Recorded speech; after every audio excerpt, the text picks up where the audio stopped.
Welcome to Border Life, which this week celebrates not one but two significant bits of history. First, the restoration of one of the world's most important bridges, which became the blueprint for many others. And this overhaul was much more than just a lick of paint. We really needed to do something to save this bridge. It's a local landmark, it's got an amazing history, but important to us, and rather selfishly, it's a link between two communities across a river. And it's an invention which has transformed billions of lives across the years. Recreating the moment a Scottish blacksmith rode into the history books. So when I first saw it, I just thought it looked so amazing. Like, it's so impressive that they've built this, and I'm not gonna lie, I was pretty nervous to ride it. It's not like a normal bike, but it's so cool. First, it's a landmark linking Scotland and England, as well as a landmark in engineering. The Union Chain Bridge spans the River Tweed between Northumberland and Berwickshire.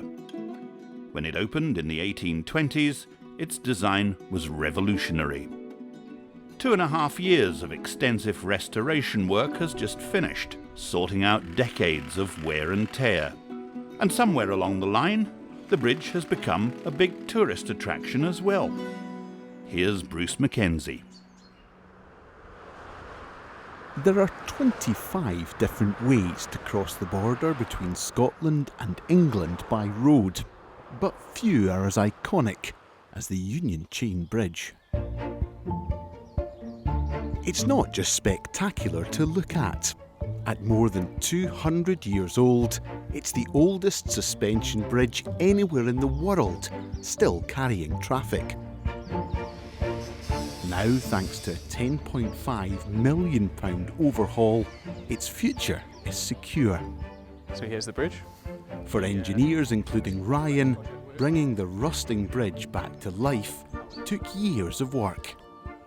It's an incredibly complex project, which is one of the biggest we've actually been involved with, and it's involved a lot of other parties as well to sort of get the scheme up and running. How important is this bridge in terms of its engineering heritage? Well, it's an incredibly historic and important structure, and it's the oldest example of its kind which is still up and running, which takes vehicles, and it was the sort of first example which then was the start of other modern suspension bridges. Designed by Navy Captain Samuel Brown, it opened in 1820, a trailblazer for the Brooklyn Bridge in New York and the world's longest bridge in Japan. It's now recognised as an internationally significant engineering landmark, sitting proudly alongside the likes of the Eiffel Tower, Sydney Harbour Bridge and the Panama Canal. So preserving its heritage was a painstaking job. In essence, we had to take the whole bridge down to actually inspect and assess every single component. So every single part of the bridge has been inspected to check it's safe, and then either they're being repaired or replaced and then put back up to make sure it's safe for at least another 120 years. Why was it so important to do that then, rather than just replacing it with something else? Well, it was incredibly important to firstly ensure that it was safe for the public to use. With being such an old structure, we did find corrosion which needed either replacing or fixing. But it was also important in a historical context to be able to replace things which are either like for like, to ensure that you're keeping the historic importance of the project. The engineering team got to know every single piece of this giant mechano set very well. So this is where the bridge gets its name from, essentially. So you've got a series of raw iron chains, links and pins, which then connect all the chains together. So it's a bit like a big bike chain. So you've got links and pins, and then you've got the hanger cap here, which houses this hanger, which in turn holds the deco. And they are massive pieces of engineering, aren't they? Every one of these had to be taken down and put back? Yeah, so every single connection got taken apart and we inspected every single component, and then that dictated which ones needed replacing or not. And how many are there? Oh, well, there's around 392 chains in the main span, and we ended up having to replace about 3/4 of it just because of the condition.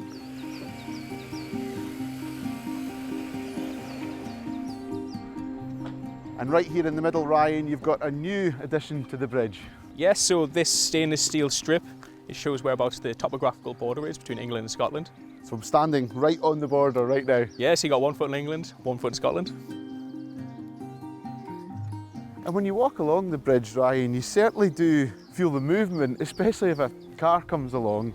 Yeah, that's a product of being a suspension bridge, but it's important that it does move, but it's obviously quite challenging to make sure it doesn't move too much. Makes it that little bit more exciting as well, doesn't it? A little bit more exciting.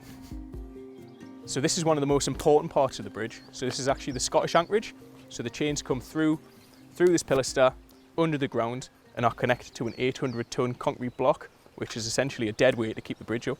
That must be a lot of concrete there. It's a lot of concrete. So it's about 10 by 11 metres in plan, 3 metres deep. It's massive. And how much heavier was that than what was there before? So it's a lot more substantial. We've actually retained the original anchorages, and they're there below it, so we've left that in situ. Watching the number of vehicles, walkers and cyclists who cross, you start to appreciate the level of engineering. Locals say it's a vitally important route. Martha is a trustee of the Friends of Union Chain Group, which pushed for the refurbishment as it started to decay. We really needed to do something to save this bridge. It's a local landmark, it's got an amazing history, but important to us, and rather selfishly, it's a link between two communities across a river. We all use this bridge. It saves us a 10-mile trip if we have to go via Norham or Berwick. So let's face it, there was a bit of international thought, but also a little bit of self-interest as well. People use it every day to take people to school, to go to work, just for social visits, but we really missed it when it wasn't here. We all noticed, and I think that's what made people realise just how important it had become to us all. It was built as a vital link between Northumberland and the Merse for industrial purposes to carry coal and lime, but now we use it every day. I think Sam Brown would be proud of us. The project has been about more than the bridge's physical refurbishment. It's also tried to connect people to engineering many of us take for granted. Rowan says it really shows history isn't just found in museums. One of the most wonderful things about this project has been helping people reappreciate the history that's on their doorstep. There's this amazing film that we produced as part of the telling the story of the project, and there's a point where somebody from the very local area talks about learning about the Enlightenment and engineering and the empire, but not realising that a key piece of the puzzle was on their doorstep. So it's wonderful to bring that into the public domain. For you, what have been some of the kind of highlights of the project? There's nothing better than sitting here watching the bridge and seeing people engage with it, and so many different people of all ages that are either happening upon it or have come here specifically for it. It's wonderful. It's hoped the bridge can inspire new engineers. The acronym used in schools, STEM, science, technology, engineering and maths, has a very real-world example here. 17 local schools have studied the bridge, with almost 3,000 pupils on both sides of the Tweed getting involved. It's not only a real-world example, but it's a great sort of heritage link for them too. So it's been an awesome springboard to talk about STEM and careers. So that's what we've been focused on, looking at the local area, looking at local heritage, and then using that as a springboard for STEM careers. So what kind of things have you been able to sort of unpick from the bridge when it comes to working with the kids? Lots of engineering topics. As you can imagine, plenty of bridges. We've made bridges out of Lego, bridges out of Kinex. We've made bridges out of paper tubes. At one point we've made chocolate bridges. We've done all sorts of bridges you can imagine, as well as looking at the local area and sort of the environment and nature, and the River Tweed as well, and the habitats and species that are associated with that. So yeah, lots of different stuff. School kids aren't the only ones taking a renewed interest. It's clear this is becoming a very well-visited attraction. It's a link between two countries, as well as two local authorities. They helped pull together the funding package of £10.5 million, at a time when council budgets are constantly squeezed. It's a listed building. Scottish Borders councillor Mark Rowley says it has been money well spent. It was unloved, it needed its 100-year service, and it's had a massive amount of investment. You know, we forget, you know, this was really innovative engineering in its day, and it's here, and it's great that people are coming to look at it. It's been a really important project, and I'm really thrilled to see visitors come. It must feel quite an achievement, I suppose, to have pulled this off, you know, for the councils, because you're working in different frameworks and different standards and all these things. Yeah, I mean, it's always nice to see a project come to completion. You know, you read the papers, you get the officer recommendations, you decide whether you're going to be brave and invest, and you do that, and then it takes several years for it to come to fruition. And being here a couple of weeks ago with engineers from America, engineers from Japan, from New Zealand, from right across the world, deciding that this was a really important icon of engineering at an international level, and giving the bridge that award was really, really fantastic. And I hope lots more visitors will come and see it and be inspired by it. It's an inspiring piece of engineering.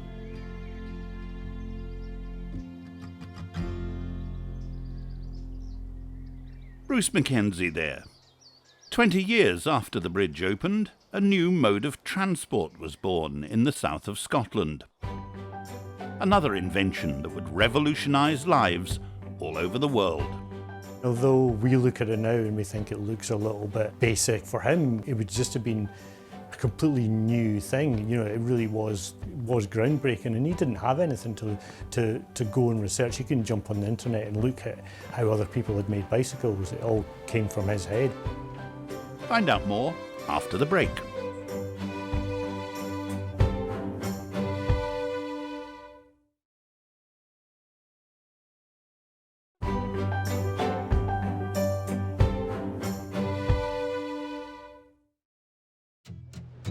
Welcome back to Border Life, where history and transport figure large in this week's episode.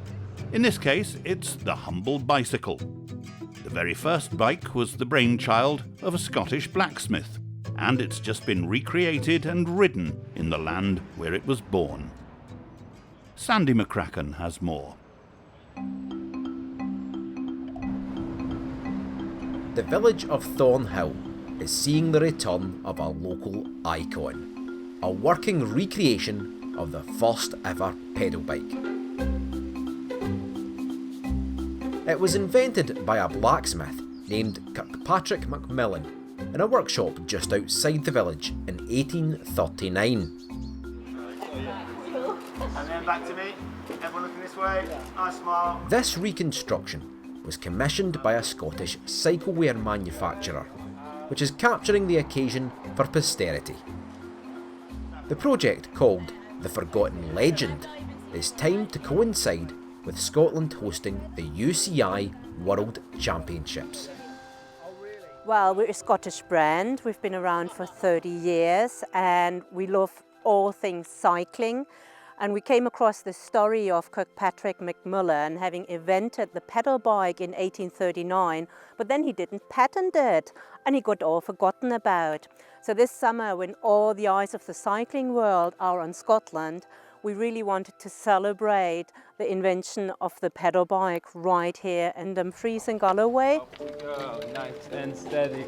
So we've had it recreated, and we got some of our athletes on board and recreated the whole journey that he allegedly did himself in 1842 from Thornhill to Glasgow.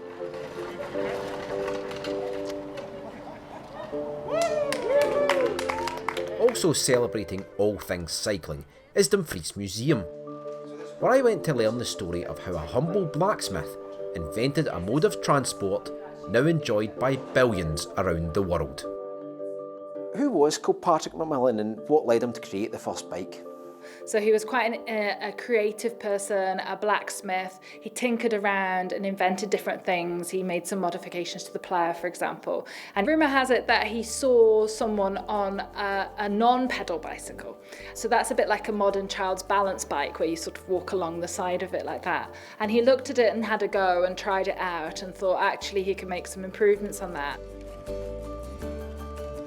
And he thought he could use his blacksmithing skills to add pedals to the bicycle, which he did.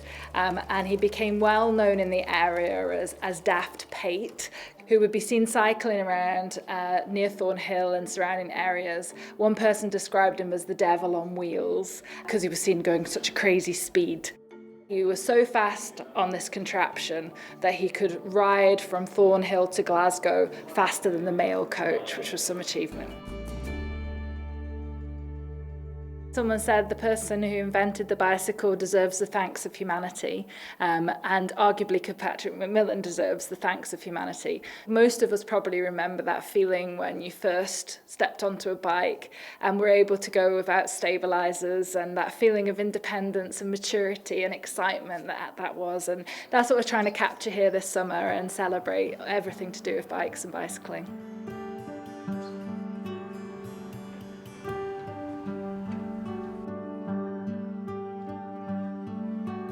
The job of bringing Kirkpatrick Macmillan's groundbreaking invention back into action fell to bike builder Stephen Shand.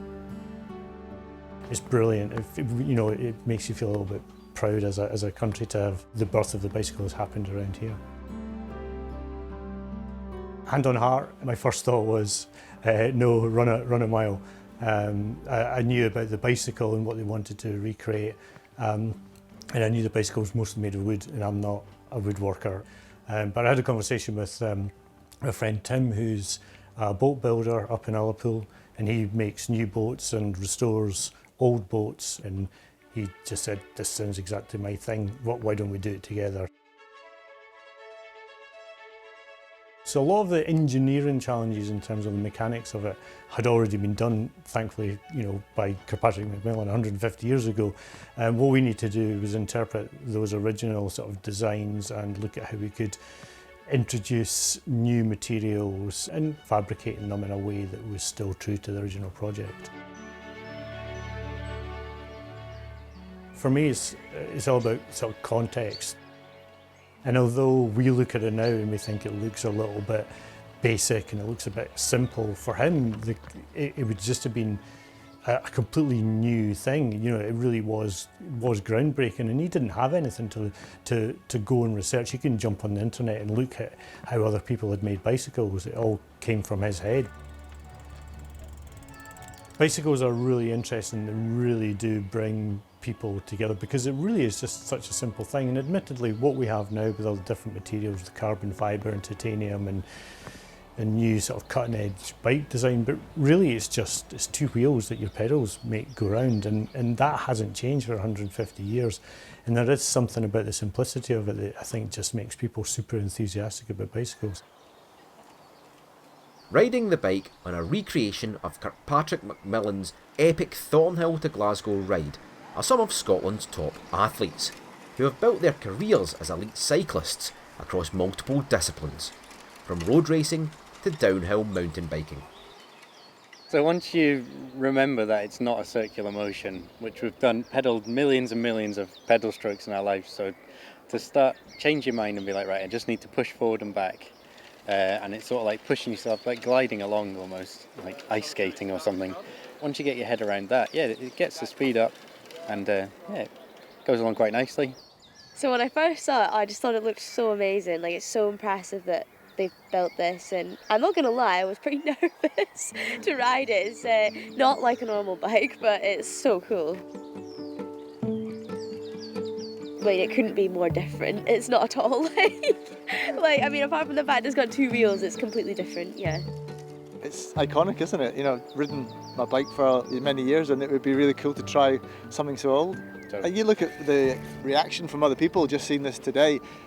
Imagine what it would have been like when people didn't even know what a bike was, and they were looking at this and wondering what he was doing. We're very, very grateful. I think bikes changed millions of people's lives, including ours. Before all this, I wasn't actually aware of like how this all happened and like the invention of the bike and everything like that. So yeah, I just think it's so cool and it shows how far bikes have come.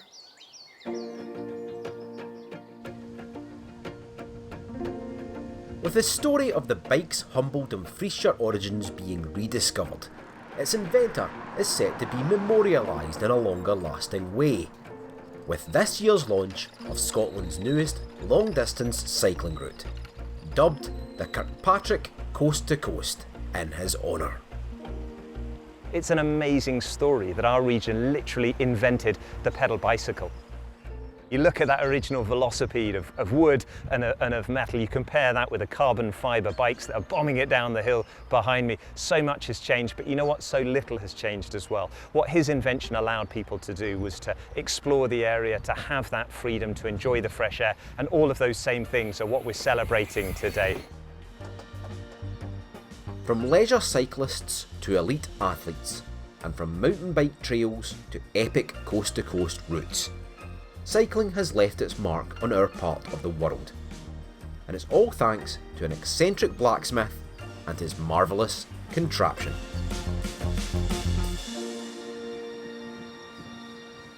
And that's all from this week's Border Life. Don't forget to join us again next time.